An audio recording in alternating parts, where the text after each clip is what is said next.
Style తో సరికొత్త designs తో ఎస్కేటీ గోల్డెన్ డైమండ్స్ ఈ జూలై 5న నల్లగంటలో గొప్ప ప్రారంభం.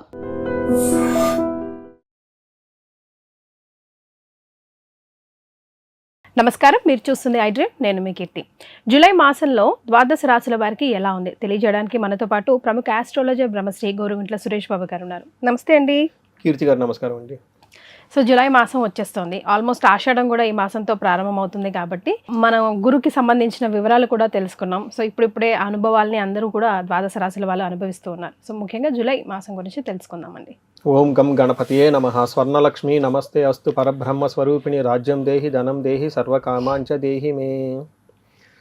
మన ఈ ఛానల్ చూస్తున్న ప్రేక్షకులందరికీ 12 రాసుల వారికి అమ్మవారి దయ వల్ల ప్రతి నిమిషం ప్రతి ఒక్కళ్ళు సంతోషంగా ఉండాలి, కష్టము దుఃఖం అనేది వాళ్ళ దగ్గరకు రాకుండా ఉండాలని ఫస్ట్ అమ్మవారిని కోరుకుందాం. మనం ఏదైతే జూలై మంత్ అయితే చాలా చేంజెస్ ఉన్నాయండి. చాలా మంచి పనులు కూడాను అసలు ఆ రోజు జూలై మంత్లో చాలా ఉన్నాయి. ఫస్ట్ 15 days మనకి నిజ జ్యేష్ఠ మాసంతో ఉంది. పెళ్ళిళ్ళు, వ్రతాలు, గృహ ప్రవేశాలు ఇవన్నీ సహజంగానే ఉన్నాయి. తర్వాత మనకి ఆషాఢ మాసం స్టార్ట్ అయిపోతుంది. ఆషాఢ మాసం ఎప్పుడైతే స్టార్ట్ అవుతుందో దాంతోపాటుగా గురు మౌఢ్యం కూడా స్టార్ట్ అవుతుంది. దాదాపు మనకి ఒక 1 month డేట్స్ వచ్చేటప్పటికి గురు మౌఢ్యం జూలై 15 నుంచి ఆగస్టు 13 వరకు గురు మౌఢ్యం ఉంది. కాబట్టి ఈ మౌఢంలో వివాహాలు చేయటం, గృహ ప్రవేశాలు చేయటం, కొన్ని శుభకార్యాలు మాత్రం నిషిద్ధంగా ఉన్నాయి. బట్ చాలా వరకు మేజర్గా చేసుకోవచ్చు గురుబలం లేకపోయినా కానీ. అది ఒకసారి వాళ్ళకున్న పండితులను సంప్రదిస్తే వాళ్ళు చెప్తూ ఉంటారు వాళ్ళ అవసరాన్ని బట్టి. తర్వాత మనకి దక్షిణాయనం స్టార్ట్ అవుతుంది. ఆషాఢ మాసం స్టార్ట్ అవుతుంది. ఎప్పుడైతే ఆషాఢ మాసం మనకి స్టార్ట్ అయిపోతుందో మనకి గుప్త నవరాత్రులు, వారాహి నవరాత్రులు కూడా స్టార్ట్ అవుతూ ఉన్నాయి. ఈ గుప్త నవరాత్రులు వచ్చేటప్పుడు జూలై 14 నుంచి జూలై 22 వరకు, జూలై 14 నుంచి 22 వరకు జరుగుతూ ఉంది. ప్రతి ఒక్కళ్ళు బాగా చక్కగా సెలబ్రేట్ చేసుకోవాలని చెప్పేసి కోరుకుంటున్నాను. నేను పర్సనల్గా అంతకుముందు చేసేవాడిని కాదు, మొత్తానికి అది చేసి నేను కూడా చేయడం స్టార్ట్ చేశాను. 2 months సక్సెస్ఫుల్గా చేశాను. 3rd month నేను ఖచ్చితంగా చేయబోతూ ఉన్నాను. చాలా సింపుల్గా హంబుల్గా చేసుకుంటే పెద్ద హడావుడి అవసరం లేదు. ఈ నవరాత్రులుగా గుప్త నవరాత్రులు ఇప్పుడు మామూలుగా మనకి ఆశ్వేజ మాసంలో వచ్చేటప్పటికి ఆ నవరాత్రులు బహిర్గంగా చేసుకుంటాం అనమాట. నవరాత్రులు అది ఉత్సవభరితంగా చేసుకుంటాం. ఇదేమంటే రహస్యంగా చేసుకోవాలన్నమాట. అంటే ఏంటి, చాలా సింపుల్గా, చాలా హంబుల్గా రాత్రిపూట వీలైతే మన చిన్న ప్రొసీజర్ ఎలా చేసుకోవాలో మన తర్వాత చేద్దాం. కానీ ప్రతి ఒక్కళ్ళు ఖచ్చితంగా చేసుకోవాలని మాత్రం నేను నమ్ముతాను నా పర్సనల్ గా. సో ఎంతో కాంట్రవర్సీ ఉంది దీని వెనకాల, చేయాలని చేయకూడదని, అందరు చేయకూడదని అట్లాంటిది ఏం లేదు. మినిమం వాల్యూస్ తో, అంటే మనం ఎలాగో ప్రొసీజర్స్ చూపిద్దాం అనుకున్నాం కాబట్టి అట్లా ఎవరైనా చేసుకోవచ్చు అండి. ఐ విట్నెస్ ఎవరైనా అంటే నేనే మెసేజ్లు పెడితే ఖచ్చితంగా మనకి రెస్పాన్స్ ఇద్దాము. చాలా బెనిఫిట్ అయితే నాకు వచ్చిందండి. నెక్స్ట్ మనకి చతుర్మాసం ప్రారంభం అవుతుంది, చాతుర్మాస వ్రతం ప్రారంభం అవుతుంది. వీలైతే ఒక సపరేట్ ఎపిసోడ్ దాని గురించి చేద్దాం. చాలా రహస్యాలు ఉన్నాయి అందులో, చాలా మందికి పబ్లిక్ గా తెలవని విషయాలు, వాటి గురించి మాట్లాడుకుందాము. చూడండి ఎన్ని రకాల విశిష్టతలు ఈ మంత్ లో ఉన్నాయో. అదే టైంలో మనకి జ్యోతిష శాస్త్రం ప్రకారం 3 గ్రహాలు కూడా మారుతూ ఉన్నాయండి. ఈ గ్రహాలు మారేటప్పుడు శుక్రుడు, బుధుడు, సూర్యుడు మారుతూ ఉన్నారు. శుక్రుడు వచ్చేటప్పటికి 4వ తారీఖు, బుధుడు వచ్చేటప్పటికి 7వ తారీఖు, 15వ తారీఖు సూర్య భగవానుడు మారుతూ ఉన్నాడు అనమాట. సో ఈ యొక్క అన్నిటి కలిపి ఈ 3 గ్రహాల వల్ల తర్వాత ఎలా ఉండబోతుంది ఈ 12 రాశుల వారికి మనం డిస్కస్ చేసుకుందాం. సురేష్ బాబు గారు, మేషరాశి వారికి ఎలా ఉంటుందో తెలుసుకుందామా? మేషరాశి ఓవరాల్ గా చూసుకుంటే ఈ రాశి వాళ్ళకి బాగుందని మనం చెప్పుకోవచ్చండి. మనకి ఇందులో ఉన్న నక్షత్రాలు, నామ నక్షత్రాలు చూసుకొని ఇన్ డీటెయిల్ చూద్దాం. ఇందులో చూసుకుంటే అశ్విని 1, 2, 3, 4 పాదాలు, భరణి 1, 2, 3, 4 పాదాలు, కృతిక ఫస్ట్ పాదం. పేరు బలంగా చూసుకుంటే చూ, చేచో, లాలి, లూలో ఆ అన్న లెటర్స్ కూడా ఇందులో ఉంటారండి. ఆది లక్ష్మి ఎవరికైనా పేరు ఉంటే, ఆదిమ పూర్వకాలం వెరీ ఫేమస్ పేర్లు అనమాట. వాళ్ళంతా కూడా మేషరాశిలో ఉంటారు. ఆ పేర్లో ఉన్న వాళ్ళు కూడా చాలా స్ట్రాంగ్ గా ఉంటారండి. గ్రేట్ మనదర్ ఉన్నారు అనమాట. ఆ ఊళ్ళో ఆ పేర్లో ఉన్న వాళ్ళు చాలా స్ట్రాంగ్ గా ఉంటారు. కుటుంబాన్ని చాలా స్ట్రాంగ్ గా నడుపుకుంటూ వస్తూ ఉంటారు అనమాట. వాళ్ళు చిన్న ఏమంటారు, కష్టాలకి దుఃఖాలకి పొంగిపోరు, చాలా స్ట్రాంగ్ గా ఉంటారు. ఆదిమ్మ, ఆది మనిషి, ఆది లక్ష్మి చాలా మంది ఉంటారు అనమాట. అఫ్కోర్స్ ఈ పేర్లు ఇప్పుడు మోటైపోయినాయి, ఇక్కడ రకరకాలు పెట్టేస్తూ ఉన్నారు. వీళ్ళకి సూర్య భగవానుడు వల్ల మానహాని, అవమానం జరిగే అవకాశం ఎక్కువగా ఉంటుంది, కానీ ప్రొఫెషనల్ లో బాగుంటుంది. రెండో విధంగా బుధుడు వచ్చినప్పుడు ధనాన్ని ఎక్కువగా ఖర్చు పెట్టిస్తూ ఉంటాడు. తర్వాత శుక్రుడు వల్ల పుత్ర లబ్ధి, ఓవరాల్ గా గ్రోత్ అంతా బాగుంటుంది. బుధుడు వల్ల వచ్చేటప్పటికి కొంచెం అవమానాలు జరిగే అవకాశం ఎక్కువగా ఉంటుంది. బట్ ఓవరాల్ గా చూసుకుంటే వీళ్ళది ఒక రకంగా 70% బాగుంది. కొన్ని ఛాలెంజెస్ కూడా ఉంటాయని గమనించుకోవాలి. ఇందులో ముఖ్యంగా సూర్యుడు 4వ స్థానంలో ఉండటం వల్ల మిక్స్డ్ రిజల్ట్ అండి. ఒక యాంగిల్లో ప్రొఫెషనల్ గ్రోత్ ఉంటుంది, అధికారం బాగుంటుంది, డిజైర్డ్ ప్రమోషన్స్ వచ్చే అవకాశం ఉంటుంది, హైక్స్ వచ్చే అవకాశం ఉంటుంది. రెండో యాంగిల్లో చూసుకుంటే ఇంట్లో ప్రాబ్లమ్స్ వచ్చే అవకాశం ఉంటుంది. గృహ ఛిద్రం అంటారు అనమాట. మనకి సంస్కృతంలో మహర్షులు ఏం చెప్తారంటే, అంతఃక్లేశ గృహ ఛిద్రం, సౌఖ్యహాని మా భోజనం, ప్రయాణకాల విఘ్నం ఆప్నోతి, చతుర్థయ రవి సంయుతే అని చెప్తారు. అంటే ప్రయాణాలు చేస్తే ఆటంకాలు వస్తాయంట, భోజనం టయానికి తినరంట, ఇంట్లో అసౌకర్యంగా ఉండే అవకాశం ఎక్కువగా ఉంటుంది, మనసులో ఏదో ఒక దిగులు పడుతూ ఉండే అవకాశం ఎక్కువగా ఉంటుంది అనవసరంగా ఏదో ఒక విషయం గురించి. But on the other side professional చాలా బాగుంటారు. ఇన్ ద సేమ్ వే కుజుడు మాత్రం కొంచెం ఇబ్బంది పెట్టే పరిస్థితిలో ఉన్నారు. కుజుడు వీళ్ళకి 2వ స్థానంలో ఉండటం వల్ల ధనానికి సంబంధించి, కుటుంబానికి సంబంధించి కొంచెం ఇబ్బందులు పడే అవకాశం ఉంటుంది. మనకి మహర్షులు ఏం చెప్తారంటే సతతం క్లేశ సర్వకార్య వినాశనం సదా దుర్జన సేవ అంటారు. అంటే వీళ్ళు ఏం చేస్తుంటారంటే చక్కగా వీళ్ళు పనులు చేసుకుంటూ ఉంటే వేరే వాళ్ళు వచ్చేసి ఈ ప్రోగ్రాంలు ఆ ప్రోగ్రాంలు పెట్టి వీళ్ళని డైవర్ట్ చేసే అవకాశం ఎక్కువగా ఉంటుంది. అది కూడా మంచోళ్ళు అంటే కాదు, వేస్ట్ పీపుల్ అనమాట, వచ్చేసి వీళ్ళని డిస్టర్బ్ చేసే అవకాశం ఎక్కువగా ఉంటుంది. సర్వకార్య వినాశనం, ఏదైనా పని చేస్తే కార్యం అనేది తొందరగా నెరవేరదు, ఆటంకాలతో కూడి నెరవేరుతూ ఉంటుంది. రెండోది ఫియరు, ధనం కూడా లాస్ అయ్యే అవకాశం ఉంటుంది. ఇందులో భాగంగా బుధుడు వీళ్ళకి అగైన్ 3వ స్థానంలో ఉండటం వల్ల మిక్స్డ్ రిజల్ట్ ఇస్తారు. బుధుడు కూడా ఇక్కడికి ఏమవుతుందంటే శత్రువుల వల్ల భయం కలుగుతుంది, కొంచెం ఆ వస్తువులు చిన్న చిన్న వస్తువులు మర్చిపోవటం, రాంగ్ ట్రాన్సాక్షన్లు చేయటం అవన్నీ చేస్తూ ఉంటారు. మాట్లాడేటప్పుడు కొంచెం జాగ్రత్తగా ఆలోచించుకొని మాట్లాడాలి, లేదంటే మాట కటువుగా మాట్లాడి వేరే వాళ్ళకి మనస్పర్ధలు వచ్చే అవకాశం ఎక్కువ ఉంటుంది. అయితే అగైన్ శుక్రుడు 100% బాగా పర్ఫెక్ట్గా హెల్ప్ చేస్తూ ఉన్నారు. శుక్రుడు వీళ్ళకి 5వ స్థానంలో ఉండటం వల్ల మహాభాగ్య యోగం అంటారు. సో 5వ స్థానంలో శుభగ్రహం ఉంటే 5వ స్థానాన్ని లక్ష్మీ స్థానం అంటారు. అక్కడ శుక్రుడు ఉండటం, లక్ష్మీ స్థానంలో అగైన్ శుక్రాచార్యుడు ఉండటం ఇంకా చాలా శ్రేయస్సు శుభకరం అని చెప్తారనమాట. ఏ విధంగా ఉంటుందంటే మనకి సంస్కృతంలో ఏం చెప్తారు, దాసీ జన భృత్య లాభ నిత్య మృష్టాన్న భోజనం ధన ధాన్యాభివృద్ధి అభీష్ట సిద్ధి అని చెప్తారు. అంటే ఈ టైంలో ఏంటి మెయిన్ తెలుసుకోవాల్సింది ఏంటంటే వీళ్ళ కింద ఫాలోవర్స్ కానివ్వండి, ఎంప్లాయీస్ కానీ, సబార్డినేట్స్, మెయిడ్స్ ఎవరైనా ఉంటే వీళ్ళ మాటను చక్కగా ఫాలో అవుతారు. లేడీస్కి అయితే వెరీ హ్యాపీ, మెయిడ్స్ అయితే ఎవరు లీవ్ బెటర్ ఈ టైంలో, ఎందుకంటే ఎక్కువ వచ్చేసి తయారు చేస్తారు. రెండోది నిత్యం మృష్టాన్న భోజనం, చక్కగా భోజనం తింటూ ఉంటారు, ధనం వల్ల ధాన్యం వల్ల నెరవేరుతుంది. మెయిన్ ఇప్పటి వరకు వాళ్ళకి ఏదైనా పెండింగ్ పనులు ఉంటే ఆ పెండింగ్ పనులన్నీ నెరవేరుతూ ఉంటుంది. లేడీస్ అయితే జెంట్స్ ద్వారా, జెంట్స్ అయితే లేడీస్ ద్వారా మంచి కోఆపరేషన్ ఉంటుంది, బెనిఫిట్ ఉంటుంది. సో ఒక రకంగా చూడాలనుకుంటే ఒక కుజుడు మాత్రం ఇబ్బంది పెడుతున్నాడు, బుధుడు కొంచెం అటు ఇటుగా ఉన్నారు, మిగతా 2 గ్రహాలు బాగున్నాయని చెప్పుకోవచ్చు. ఓవరాల్గా పర్సెంటేజ్ చూస్తే 60 to 70% వీళ్ళకి చాలా అనుకూలంగా ఉందని మనం చెప్పుకోవచ్చు. Not bad. అయితే మరి నక్షత్రాల ప్రకారం అండి, నక్షత్రాలు అశ్విని, భరణి, కృతిక. ఇందులో అశ్విని నక్షత్రం వాళ్ళకి జయప్రదంగా ఉంటుంది, టోటల్ మంత్ అంతా జయప్రదంగా ఉంటుంది. ఛాలెంజెస్ ఎక్కడ ఉంటుందంటే కలహము, భయము, బంధనము. అంటే ఏదో ఒక విషయంలో గొడవ పడుతూ ఉంటారు, సిచ్యువేషన్ బంధించబడినట్లుండే అవకాశం ఎక్కువగా ఉంటుంది. అంటే క్లారిటీ ఉండదు, ఏదో కొత్త ఆఫర్స్ వస్తుంది, ఏదో జరుగుతూ ఉంటుంది, ఎట్లా వెళ్ళాలి, ఏంటి, యుఎస్లో ఉందామా, ఇండియాలో ఉందామా, లేదంటే జాబ్ కొత్త ఆఫర్ వచ్చింది, అసలు ఉందామా వెళ్దామా, ఎలా అంటే ఒక కన్ఫ్యూజన్ ఉండే అవకాశం ఎక్కువగా ఉంటుంది, తద్వారా భయపడిపోయే అవకాశం ఉంటుంది. ఇంకా సేమ్ వే భరణి నక్షత్రం వీళ్ళకి అశ్వినితో కంపేర్ చేస్తే బెటర్గా ఉంటుంది.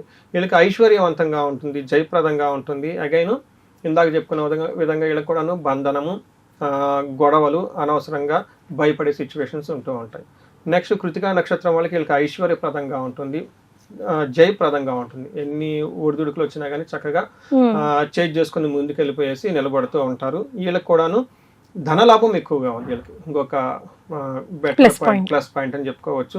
వీళ్ళకి ఏమని చెప్తారంటే ఏదో ఇంత ముందు చేస్తున్న ఒక పని ఉంటే ఆ పని అంతటితో ఆగిపోతుందండి, స్టాప్ కదండి, ముందుకు పోదు, అంతటితో ఫుల్ స్టాప్ అనమాట. తద్వారా వీళ్ళకి భయము, గొడవలు వచ్చేస్తూ ఉంటాయి. సో ఇవి గమనించుకొని కొంచెం జాగ్రత్తగా పరిహారాలు చేస్తుంటే చక్కగా ఉంటుంది. అశ్విని నక్షత్రం వాళ్ళకి క్యాలిక్యులేషన్ చేసేటప్పుడు చాలా జాగ్రత్తగా ఉండాలి, రాంగ్ డెసిషన్ తీసుకొని తర్వాత మళ్ళీ బాధపడుతూ ఉంటారు. కృతికా నక్షత్రం వాళ్ళకి కార్యహాని, ఏదైనా పని చేసేటప్పుడు కొంచెం ఇబ్బందులు ఉంటాయి కాబట్టి ప్లాన్ బి పెట్టుకోవడం చాలా చాలా ఇంపార్టెంట్. ఎస్. సో మరి వీరు ఎలాంటి రెమెడీస్ ఫాలో అవ్వాలంటారు? రెమెడీస్ చూసుకుంటే వీళ్ళకి కుజుడికి సంబంధించి సంపూర్ణ శాంతి పూజలు అన్నట్టు, అంటే కుజగ్రహానికి ఏమంటారు జపాలు, దానాలు, తర్పణ హోమాలు అంటారు. అది చిన్న ప్రొసీజర్, ఎందుకంటే కుజగ్రహానికి మంత్రం కూడా చాలా చిన్న మంత్రం, చాలా ఫాస్ట్గా అవుతుంది. చక్కగా ఏ దేవస్థానానికి వెళ్ళినా, ఏ బ్రాహ్మణుని అడిగినా కానీ చేయమంటే చేసేస్తారు. వాళ్ళంతా వాళ్ళు సెల్ఫ్ రెమెడీ చేసుకోవాలనుకుంటే క్షేత్ర పాలకులు అని ఉంటారు. అంటే వాళ్ళ నివాసం ఉంటున్న దగ్గరలో గ్రామ దేవతలు కానీ ఆ ఏరియాకు సంబంధించిన దేవతలు ఉంటారు, వాళ్ళని పూజ చేయడం చాలా ఇంపార్టెంట్. నెక్స్ట్ మనకి నాగుల కట్ట, లేదంటే అశ్వత్ కట్ట అంటారు, చాలా పాపులర్. చాలా సింపుల్ రెమెడీ, అక్కడికి వెళ్ళిపోయేసి కొంచెం అభిషేకం చేసి మనకు వీలైతే ఒక చిన్న పూజ చేయగలిగితే దోషాలని పోతాయని మనం చెప్పుకోవచ్చు. ఇవి కాకుండా ఎవరికైనా జాబ్ మనం చెప్పుకుంటున్నాం కదండి, ఏదో ఆదిత్య హృదయ స్తోత్రము, హనుమాన్ కార్యసిద్ధి మంత్రం చదువుకుంటే చక్కగా ఉంటుంది. మరి ద్వాదశ రాశుల వారు కూడా కామన్గా చేసుకునే దగ్గర రెమెడీస్ ఏమైనా ఉంటే సూచిస్తారండి? సో మనం ఇప్పుడు ఏదైతే చెప్పుకున్నాం అంటేనండి, ఇవి నేను రీసెంట్గా మన గురువు మారిన తర్వాత కొంతమంది కామెంట్స్, తర్వాత ఇవి మీమ్స్ ఇన్స్టాలో వస్తుంటాయి కదండి, ఫన్నీగా పెడుతున్నారు. ఎవరో చెప్పారు జూన్ 2 తర్వాత బాగుంటుంది, నాకేం జరగలేదు, అలా ఫన్నీగా పెడుతూ ఉంటారు అనమాట. ఒక విషయం గమనించుకోవాల్సింది ఏంటంటే, ఇది మనం చెప్పుకునేది గోచార ఫలితాలు. దీని యొక్క ప్రభావం ఓన్లీ 30% మాత్రమే ఉంటుందని గమనించుకోవచ్చు. చాలా మంది అంటారు, అయ్యో తమ్మునేళ్ళు ఎగ్జాగరేషన్ చేసి పెడుతూ ఉంటారు అనుకోండి, అది వేరే విషయం. గమనించుకోండి. బట్ ఇండివిజువల్ గా వాళ్ళ యొక్క జాతక చక్రం చూపించుకోవడం చాలా చాలా ముఖ్యం. ఎవరైతే నేను రీసెర్చ్ చేస్తుంది ఏంటంటే, age group 40 years +or- 5 years, అంటే 35 to 45 వాళ్ళ ఏజ్ ఉండి, నెంబర్ 2 క్రైటీరియా వాళ్ళకి సక్సెస్ఫుల్గా ఎడ్యుకేషనల్ ట్రాక్ రికార్డు ఉండి, సక్సెస్ఫుల్గా ఒక కెరీర్ ట్రాక్ రికార్డు ఉండి, మూడో క్రైటీరియా ఏంటంటే ఈ టైంలో వాళ్ళకి స్టాగ్నేటెడ్గా ఉన్నారు, గ్రోత్ లేదు, ఆగిపోయారు, అన్ఎక్స్పెక్టెడ్గా ప్రాబ్లమ్స్లో ఇరుక్కున్నారు అంటే ఖచ్చితంగా వాళ్ళ జాతకం చూపించుకోవాల్సిన టైం అయితే వచ్చేసింది. ఎందుకంటే దానికి కారణం మిడ్ లైఫ్ క్రైసిస్ అని చెప్పేసి మనకు ఒక టైటిల్ పెట్టారు సార్. లేడీస్కి అయితే menopause, pre menopause, post menopause, even gents కూడా mid life crisis, childhood memories రకరకాలు చెప్తూ ఉంటారు మోడర్న్ సైకాలజిస్టులు. బట్ మనకి జ్యోతిష శాస్త్రంలో చాలా పవర్ఫుల్గా దాని గురించి డయాగ్నోస్ చేసి ఎందుకు ఇలా వచ్చిందని చెప్పేసి రెమెడీస్ చెప్పడం జరిగిందనమాట. పర్టికులర్గా ఈ టైంలో దోషాలను ఉంటాయి, శాపాలను ఉంటాయి. ఈ దోషాలు శాపాలు ఈ టైంలోనే ఎఫెక్ట్ అవుతాయండి. అంటే కొంతమందికి బాలారిష్టాలను చిన్నప్పుడు, వివాహ దోషాలు వివాహం అప్పుడు, పిల్లలు ఉండి ఒక కెరియర్లో సక్సెస్ఫుల్గా దూసుకెళ్తున్నప్పుడు కొన్ని శాపాలు యాక్టివ్ అవుతాయి. వాటిని నివృత్తి చేసుకోవడం చాలా చాలా ఇంపార్టెంట్.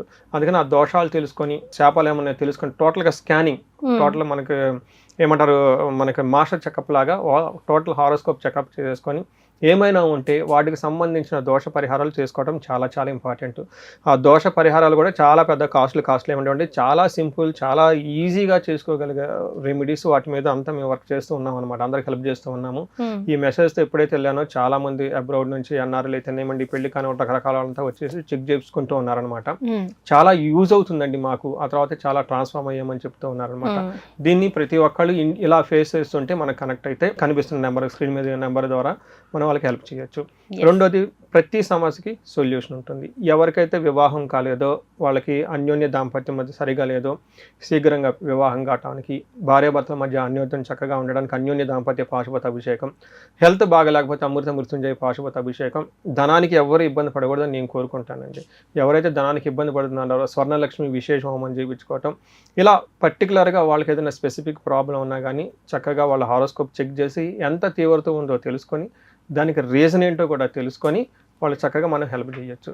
సో ఇది సద్వినియోగం చేసుకోవాలని చెప్పేసి మనం కోరుకుందామండి. ఎస్, మీకు ఇంకేమైనా క్వైరీస్ ఉన్నా కూడా కింద స్క్రోల్ అవుతున్న నెంబర్కి కాల్ చేసి తెలుసుకోవచ్చండి. చాలా సంతోషం సురేష్ బాబు గారు, ద్వాదశ రాశుల వారికి చక్కగా ఎలా ఉంటుంది ఈ మాసం అంతా తెలియజేయడంతో పాటుగా రెమెడీస్ని కూడా సూచించారు. ధన్యవాదాలండి. And for more videos, Please subscribe to iDream. Please subscribe to iDream. Please subscribe iDream. And please subscribe to iDream. For more videos, subscribe to iDream. please like, share and subscribe to the channel. Congratulations, iDream. Subscribe to iDream. Subscribe to iDream. So subscribe to iDream Media. iDream ki iDream team andarki huge congratulations. Please subscribe iDream Media. Please subscribe to iDream. Subscribe iDream. Please subscribe to iDream. iDream అంటే నా కళల channel subscribe చేసుకున్నారు, నోరు తిరుగుతలేదు, మీరైతే గంట గుర్తు కొట్టండి. For more such videos, please subscribe to iDream. Subscribe to iDream. Please subscribe to iDream. Please subscribe iDream Media. Please do subscribe to iDream. Please subscribe to iDream Media. For best entertainment and information, please subscribe iDream. And don't forget to subscribe to iDream.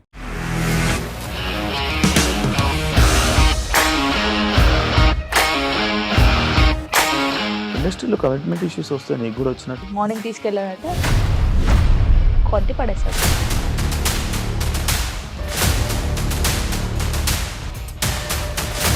ఒక్కళ్ళు కూడా చూడలేదు ఈ cinema అని చెప్పడానికి కూడా చాలా ధైర్యం కావాలి. అది నిజం కదా, దాంట్లో ధైర్యం ఏంటి? ఇది నెక్స్ట్ డే ప్లేట్ మార్చేస్తే తప్పు కదా. As of now, we are comfortable this అని నేను అనుకుంటున్నాను. రష్మిక గారిది మీది ఒకే ఊరు అంటే కదా. నీకు కోపం వచ్చిందంటే బాగా తిట్టేత్తరా? తిట్టేద్దామండి. నిజంగా గేమ్ ని ఎలా చేంజ్ చేయగలిగారు? ఏపీఎస్ఎఫ్సి వాళ్ళకి 6 నెలల్లో నేను 6 లక్షలు కట్టా. బిజినెస్ చేయాలనుకుంటే it is as difficult as riding a tiger.